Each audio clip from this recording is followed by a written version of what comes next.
வணக்கம் உறவுகளே, எல்லாரும் எப்படி இருக்கீங்க? கண்டிப்பாக நல்லா இருப்பீங்க அப்படின்னு நம்புகிறேன். எனக்கு வந்து பார்த்திங்கன்னா குளிர் ஜுரம் வந்துட்டு இப்போ இந்த சீசனில் எல்லாத்துக்குமே வந்துட்டு தான் இருக்குது. இதுக்குன்னு நான் வந்து தினமுமே சுடுதண்ணி தான் குடிச்சிட்டே தான் இருப்பேன்.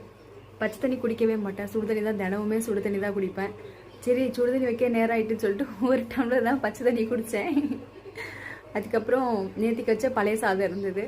சரி, இன்னைக்கு காலையில் வேஸ்ட்டாக போய்டும் அப்படின்னு சொல்லிட்டு காலையில் புழிஞ்சு போட்டு சுடுதண்ணி ஊற்றி தான் சாப்பிட்டுட்டு டியூட்டிக்கு போனேன். போய் மதியானத்துலேருந்தே தொண்டை வலி வந்தது.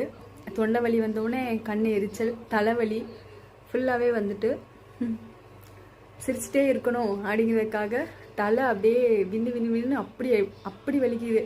ஆனால் இருந்தாலும் சிரிச்சிட்டே இருக்கணும் அப்படிங்கிறதுக்காக தான் இப்படி ஒரு வீடியோ. சரி, உங்களை எல்லாருமே பார்த்து பத்திரமா இருங்க.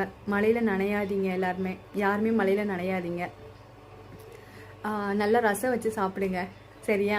இன்னைக்கு லைவு கிடையாது, கண்டிப்பாக நாளைக்கு வரேன், சரியா? நான் சரியாகணும் அப்படின்னு கண்டிப்பாக கடவுள்கிட்ட வேண்டிக்கோங்க. மிக்க மகிழ்ச்சி, வளத்துடன் வாழ்க. பாய்மா.